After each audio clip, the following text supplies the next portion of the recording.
नमस्कार मित्रमैत्रिणींनो, आजच्या या भागात आपण बघूयात इयत्ता 8वी विषय मराठी सेतू अभ्यासक्रम दिवस 23। या भागात आपण वाक्य आणि वाक्यांचे प्रकार भाग 2 याच्याविषयीची माहिती बघणार आहोत। मागील भागामध्ये आपण वाक्याविषयी माहिती घेताना कर्ता कर्म क्रियापदाविषयी बघितलं। त्याच्यानंतर वाक्याचे जे दोन मुख्य भाग असतात, उद्देश्य आणि विधेय, याच्याविषयी आपण माहिती बघितली। सोबत वाक्यांचे प्रकार आपण जाणून घेतलेत। तसेच वाक्यांमधील उद्देश्य आणि विधेय कोणते हे ओळखणं याच्याविषयीची माहिती आपण बघितलेली आहे।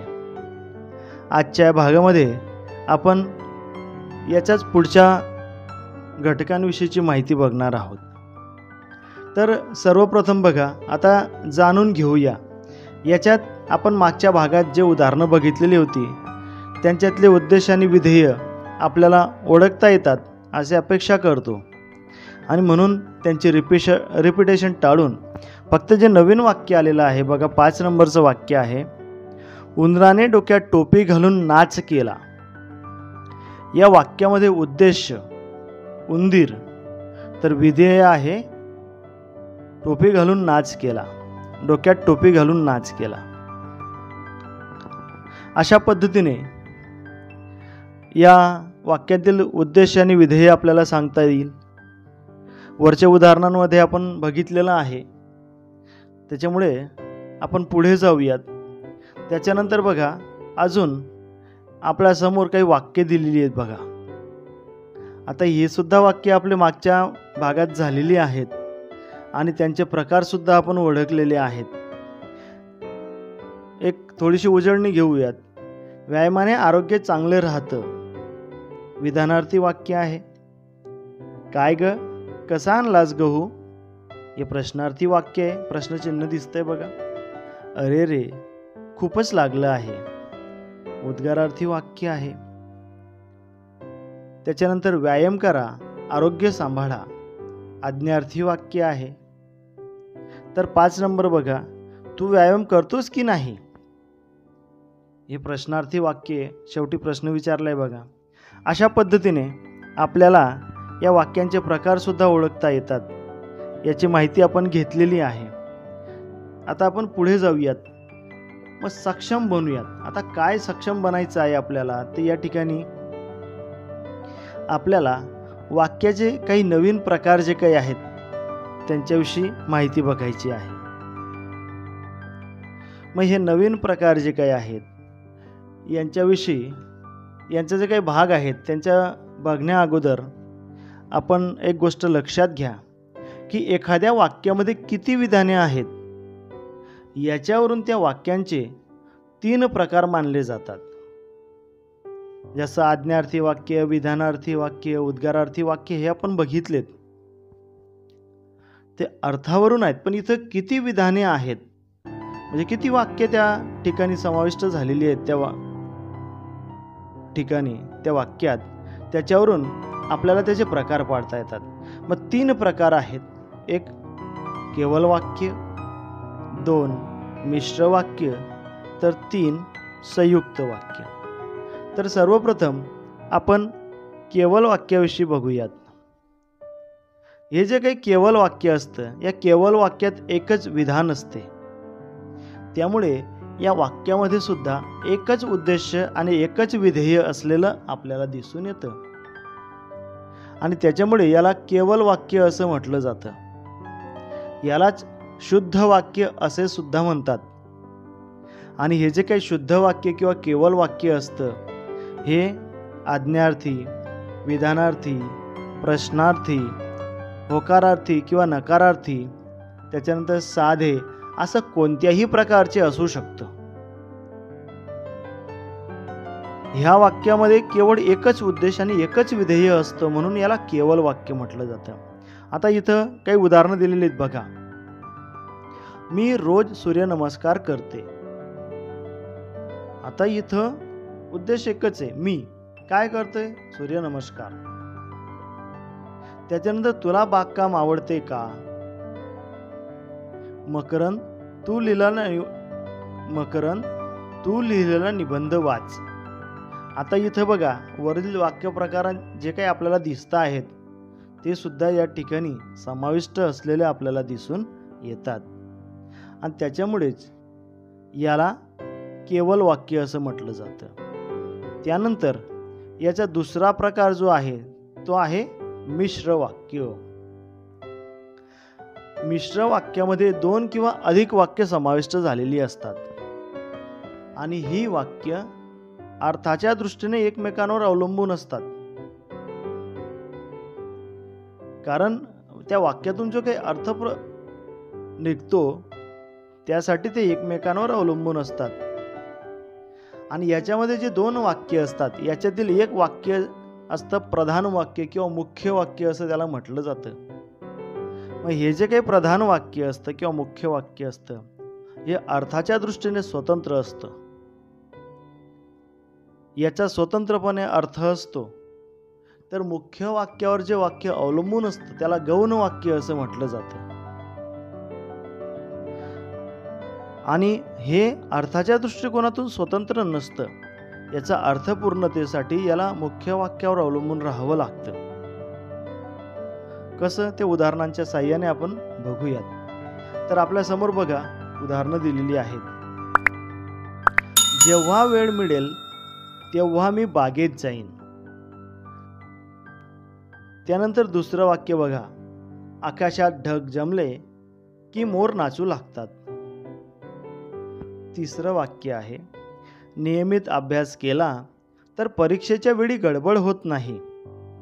या 3 वाक्यांचा जर आपण विचार केला तर आपल्या लक्षात येईल आणि आपण ते समजून पण घेऊयात. बघा आता या ठिकाणी प्रधान वाक्य कोणते आहे, तर जेव्हा वेळ मिळेल. मग मला वेळ मिळाल्यानंतर हे जेव्हा वेळ मिळेल तेव्हा मी काय करेन? मी बागेत जाईन, मी खेळेन, मी झोपेन, मी वेगवेगळ्या प्रकारच्या कृती करेन. पण केव्हा करेन? वेळ मिळेल तेव्हा. आणि म्हणूनच जेव्हा वेळ मिळेल हे अर्थाच्या दृष्टीने स्वतंत्र आहे आणि म्हणून याला प्रधान वाक्य असं म्हटलं जातं किंवा मुख्य वाक्य असं म्हटलं जातं. तर मी बागेत जाईन हे गौण वाक्य आहे. जेव्हा तेव्हा या अवययांनी ते जोडले गेलेले आहेत. त्याच्यानंतर आकाशात ढग जमले. मग आता काय होईल? पाऊस पडेल, त्यांचा गडगडाट होईल, मोर नाचू लागतात, अशा वेगवेगळ्या क्रिया होतील. आणि म्हणून आकाशात ढग जमले हे अर्थाच्या दृष्टीने स्वतंत्र आहे, त्यामुळे त्याला मुख्य वाक्य. तर मोर नाचू लागतात हे गौण वाक्य आहे. मग मोर नाचू लागतात, केव्हा नाचतील? त्यांचा काही भरोसा नाही. आणि त्याच्यामुळे या वाक्यातून आपल्याला योग्य अर्थ ध्वनित होत नाही आणि म्हणून याला गौण वाक्य म्हटलं जातं. त्याच्यानंतर तिसरं वाक्य बघा, नियमित अभ्यास केला. आता आपण नियमित अभ्यास केला म्हणजे आपल्याला चांगले गुण भेटतील, पेपर आपण चांगला लिहू, असे वेगवेगळे अर्थ त्याच्यातून निघू शकतात. आणि म्हणून अर्थाच्या दृष्टीने हे स्वतंत्र आहे. नियमित अभ्यास करावा, केला पाहिजे. परीक्षेच्या वेळी गडबड होत नाही, केव्हा गडबड होणार नाही? याच्यातून योग्य तो अर्थ आपल्याला प्रतीत होत नाही आणि म्हणून हे गौण वाक्य आहे. अशा पद्धतीने हे मिश्र वाक्य असतं, ज्याच्यात 2 वाक्य असतात. पण या 2 वाक्यांपैकी एक वाक्य जे असतं ते मुख्य वाक्य असतं, तर दुसरं वाक्य हे गौण असतं. कधी कधी काय होतं, एका मुख्य वाक्यावर 2 किंवा अधिक जे काही गौण वाक्य ती अवलंबून असू शकतात. आणि हे जे काही गौण वाक्य असतात ती उभयान्वयी अवययांनी जोडलेली असतात. आता बघा, जेव्हा तेव्हा, त्याच्यानंतर की, तर ह्या अवययांनी ते जोडली गेलेली आहेत आणि म्हणून यांना मिश्र वाक्य असं म्हटलं जातं. त्याच्यानंतर याच्यातला शेवटचा प्रकार आहे बघा, संयुक्त वाक्य. आता संयुक्त वाक्यामध्ये सुद्धा 2 वाक्य असतात, पण ही दोन्ही वाक्य जे काही असतात ही अर्थाच्या दृष्टीने स्वतंत्र असतात. ती अर्थासाठी एकमेकांवर अवलंबून नसतात आणि त्याच्यामुळे ही जी 2 वाक्य असतात ही उभयान्वयी अवययांनी जोडलेली असतात, पण अर्थ मात्र यांचे वेगवेगळे असतात. अर्थाच्या दृष्टिकोनातून ते एकमेकांवर अवलंबून नसतात आणि म्हणूनच यांना जोड वाक्य असेही म्हटलं जातं. आणि म्हणूनच 2 किंवा अधिक केवल वाक्य प्रधानत्व बोधक उभयान्वयी अवययांनी जेव्हा जोडली जातात तेव्हा जे एक जोड वाक्य तयार होतं त्याला संयुक्त वाक्य असं म्हटलं जातं. मग आपण उदाहरण बघूयात. बघा, रईसा रोज सकाळी घरकामात मदत करते आणि सायंकाळी अभ्यास करते. तर इथं जर आपण बघितलं पहिल्या वाक्यात तर रईसा ही रोज सकाळी घरकामात मदत करते हे पहिलं वाक्य झालं आणि सायंकाळी अभ्यास करते हे दुसरं वाक्य झालं. आता दोन्ही वाक्यांचे अर्थ वेगवेगळे आहेत, पण ते आणि या उभयान्वयी अवययाने जोडलेले आहेत. त्याचबरोबर तिने घडलेल्या सर्व घटना सांगितल्या, परंतु तरीही त्यांचे समाधान झाले नाही.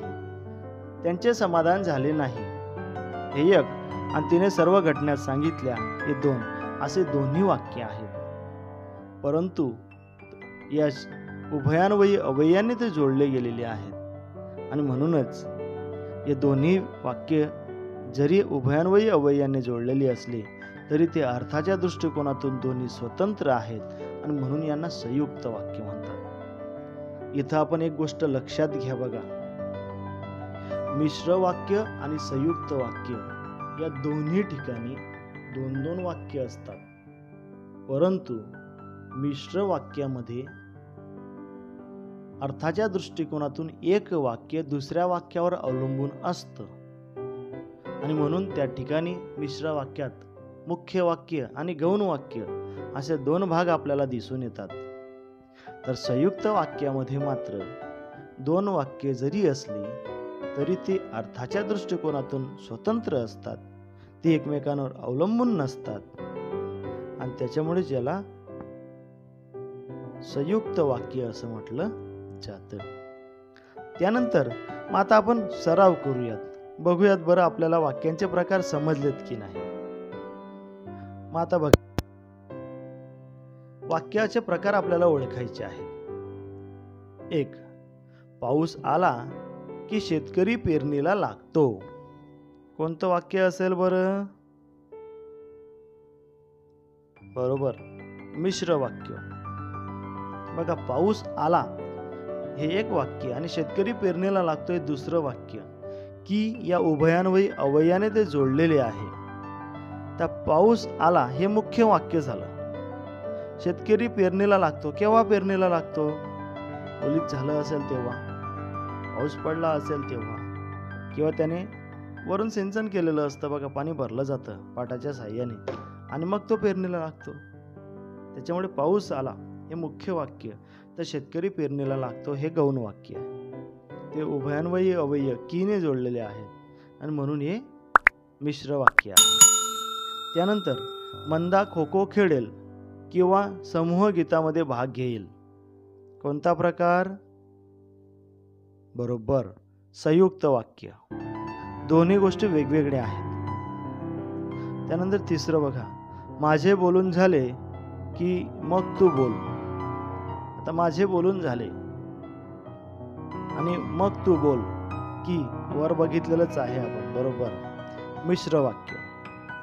त्याच्यानंतर जेवढी भूक लागते तेवढेच खाणे म्हणजेच प्रकृती. जेवढे तेवढे, बरोबर, मिश्र वाक्य.